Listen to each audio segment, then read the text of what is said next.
Welcome, true believers and newcomers alike. I take you now to the spectacular Spider Sons for another spine-tingling, high-flying adventure. Excelsior! I bet you $1, that is 4 quarters in your pocket right now, that this does not work. I like those numbers. I have done extensive research that this web-made parachute will allow me to slow my descent into the New York City street below. What extensive research? I tied a plastic bag to one of my action figures and tossed it off the roof. Yeah, that does sound like a lot of research. Well, fire those web slingers up and do your thing. And here I go! Yippee! Oh no! Oh no, Jake! Wow, thanks for the save, big bro! You know what they say, Jake. Always there to catch you when you fall.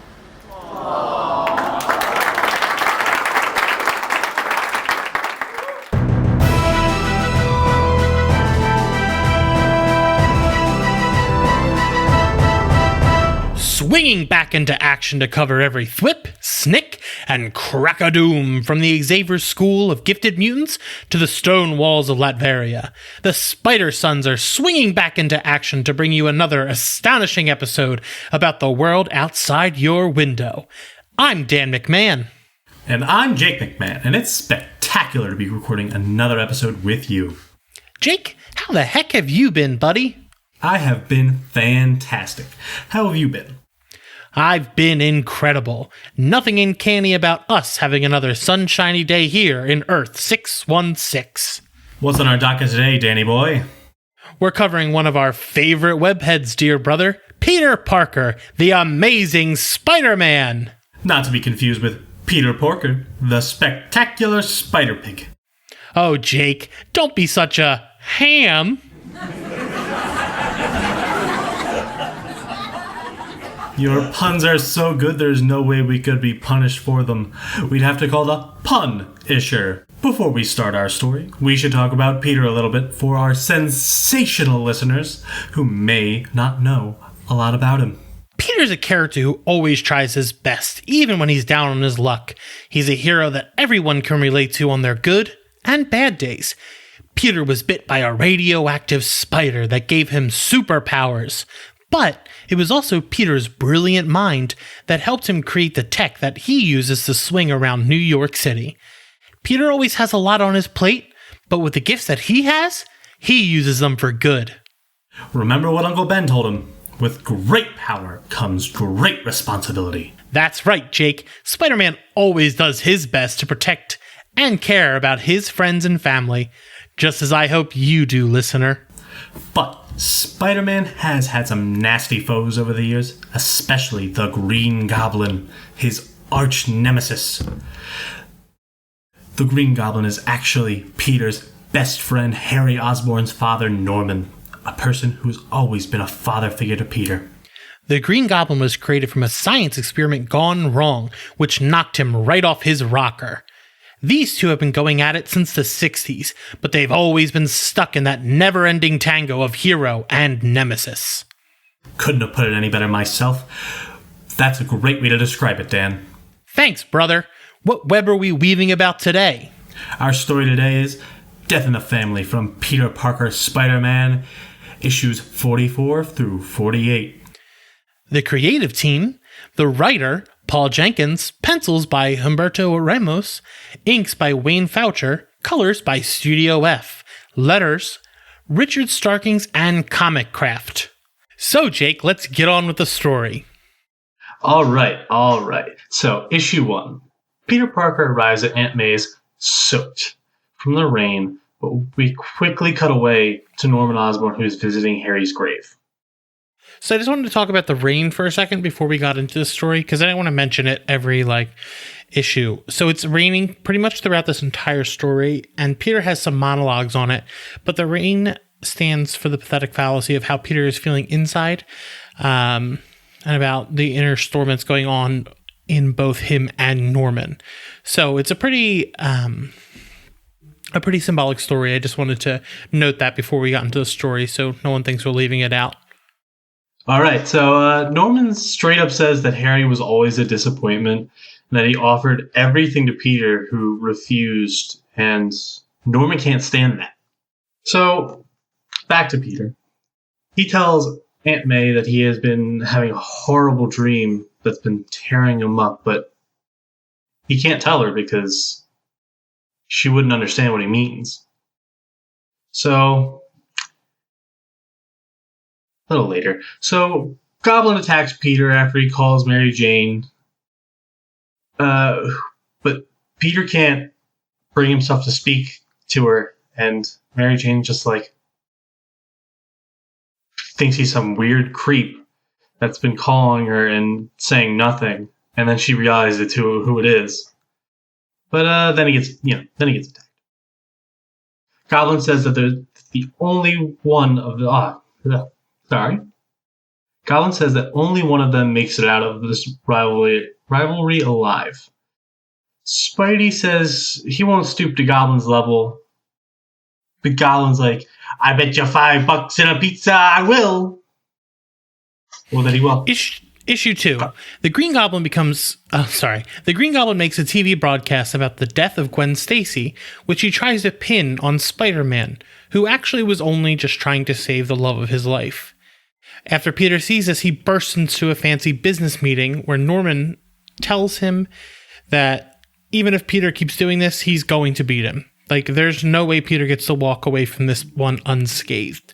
Well, Norman, I think we need to mention something about the whole Gwen Stacy and Mary Jane thing right now, because I don't think I mentioned it, but Spider-Man and Mary Jane were having some trouble at this time. Yeah, so she moved to California and Peter didn't really speak to her. Man. So, Norman then tricks Flash Thompson into believing that he's going to give him a job because Flash has been down on his luck. But instead he forces him to get beyond intoxicated, and he essentially sets him up to drive an Oscorp truck through Peter Parker's classroom. So Peter at this time is actually a teacher. And Flash Thompson is someone who's been in Peter's life pretty much since his inception. Yeah. Flash has been, at this point, I don't know if he was, I think he was a gym teacher before this. But then I think he went into the military, or vice versa. And then he became an alcoholic. And much later, he goes back to the military and loses his legs. Yeah, so he struggles with substance abuse, and Norman actually finds him at an AA meeting, and it just shows that Norman is not a good person.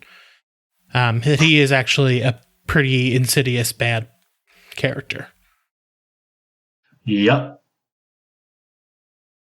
It's also a shame because eventually Flash will go on to die saving people from dying at the hands of Osborn as the Red Goblin. But on to issue 3. Peter receives pictures of all his loved ones from Goblin, showing him that he isn't looking to pull punches this time. Norman shows up to Peter's school to write a blank check for the damages, and because, of course, it was an Osborn truck. It's just a power move to show Peter he can control every aspect of his life. And I want to touch on the fact that Norman pretends like this is the first time they're meeting. And Peter's like, I know I've met you before. Yeah. He's just like, no, we're not doing that.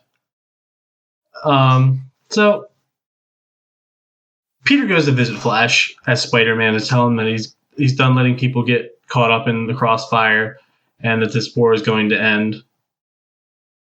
Spidey goes to fight Goblin, but Peter tries to reach Norman by saying that people don't need to be afraid of him, including his grandson. And Norman's just like, I don't care about my grandson. He's pathetic like his father. I've given him the world, and he's just going to try to depose me later on and take all my money. And with that notion of saying he's going to kill his own grandson, it causes the final page to be Peter saying, I'll kill you. So, issue 4 opens right from there. The Goblin tells Peter that if he walks out of that building that they're actually fighting in, that he's going to make one call and he's going to kill every single person that Peter loves. Goblin has locked Peter into this sort of ultimatum to break him, push him to the peak of anger, and to push him over the edge. Basically, he's saying, you're going to kill me, or I'm going to kill everyone that you love. And they keep fighting, and it gets a little bit more intense after Goblin is holding Peter's head under this, like, sort of chemical bath. Peter basically breaks out and just starts kicking the crap out of him. Sorry for the language. I enjoy before we get into that, I want to comment on the fact that this entire fight, they've just been dousing each other's eyes with chemicals. So the entire fight, they're both crying. Well, not crying, but their eyes are watering. Yeah, they don't really actually cry till the end. Yeah. Yeah, it's kind of weird to see someone's face being just pushed into a chemical bath over and over. Yeah, but, like it just makes their eyes like shrivel up into like little dots. So Peter gets the edge and is over top of Norman, ready to deliver the killing blow, as tears start streaming down Goblin's face as he says, "Go ahead, son, do it." But Peter stops, falls off of him, and kind of kicks himself back to the wall. They both slump down together as they sit, and Peter tells Norman about the dream that he's having, because he knows that he's the only one who's actually going to understand. Peter and Norman have always been locked in this sort of tango of understanding each other and still being polar opposites.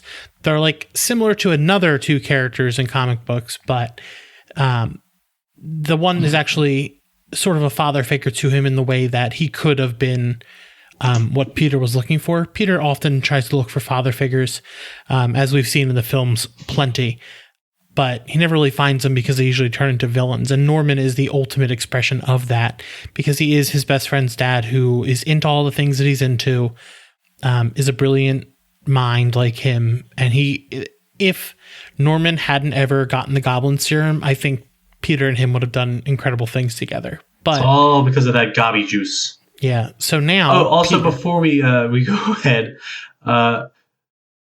can we talk about the one moment at the beginning of this issue where, or was it last issue that Goblin was just playing with action figures? It's in issue 3. Yeah. Where he's playing with action figures about the death of Gwen Stacy. Yeah, and he makes it look like he believes the lie. Yeah, I don't think he believes it. I think he knows Peter is there, and he's doing it to mess with him. That makes sense. I think Goblin is fully aware of the things that he does. I think there's a split between what Norman understands and what Goblin understands. Yeah, that makes sense. Yeah, because I don't think Norman is the Goblin. I think the Goblin is an expression of Norman's darkest inhibitions and everything brought to light. Yeah, kind of like Onslaught. Yeah, not dumb. He's like all the bad things just brought up to the surface and magnified. Yeah. So he starts to tell Norman about the dream.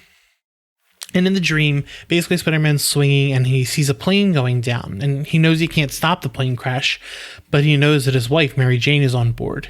And when he arrives, he looks around and he pulls up the wreckage and he sees all the carnage, but he never sees Mary Jane. He only sees Gwen.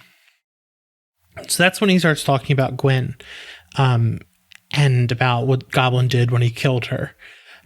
He starts telling Goblin who Gwen really was, because at this point he really didn't have a point of reference for that. Like he wants him to understand that Gwen made the world a better place, and she was like a rainstorm on a hot day. She was everything that someone could be to make the world better, and how despite what Goblin did and how much he should hate him, he just can't bring himself to do that.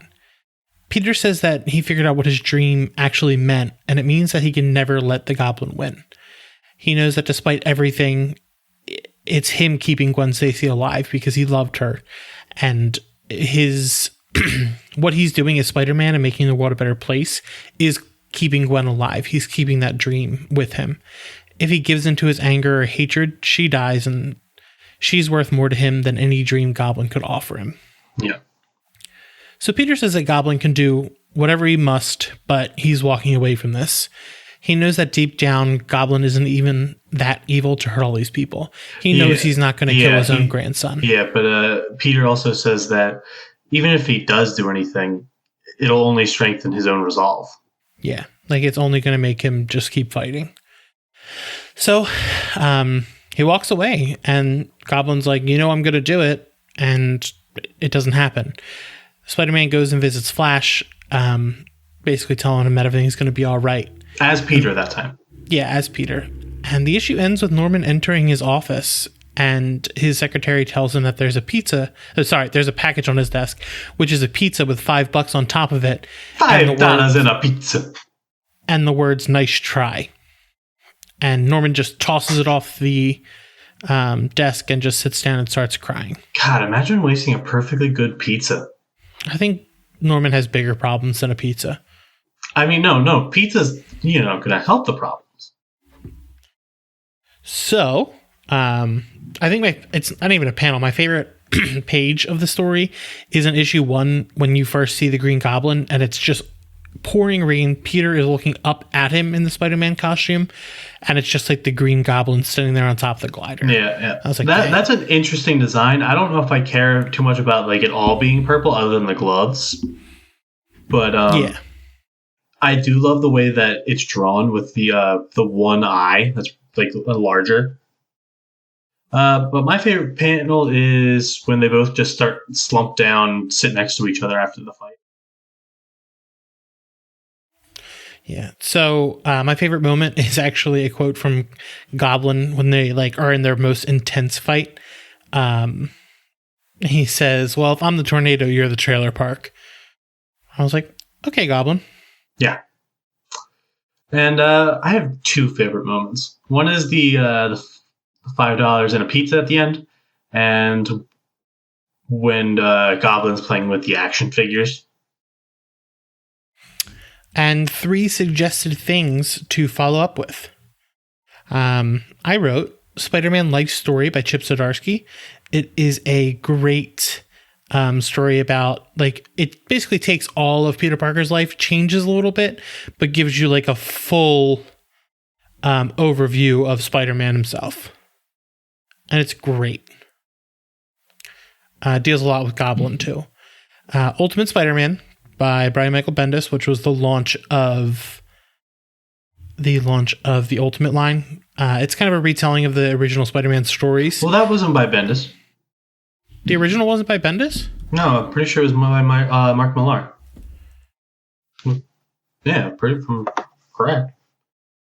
Ultimate Spider-Man. 1.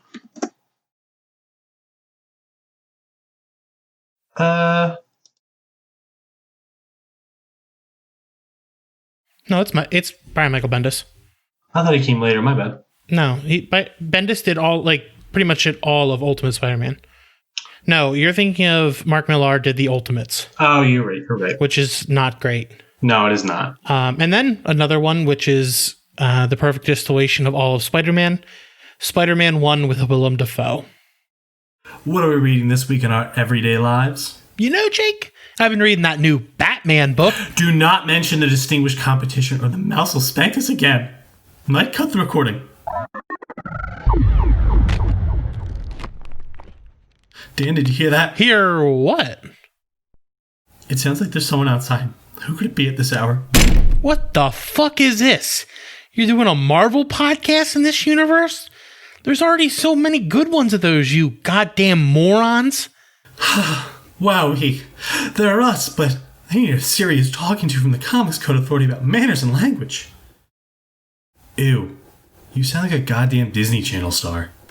Hey now, you don't need to swear at my brother. We can all play nice together as friends. Oh, look. They somehow made you more annoying here. Well, glad you made these Super Sons branded beanbag guns. Available for purchase through 5 easy payments of $69. Nice. Oh, my leg! So you know how you told me to pack the beanbag guns? Well, I waited till the last minute and 100% forgot. So we should really get back to our world. Shit.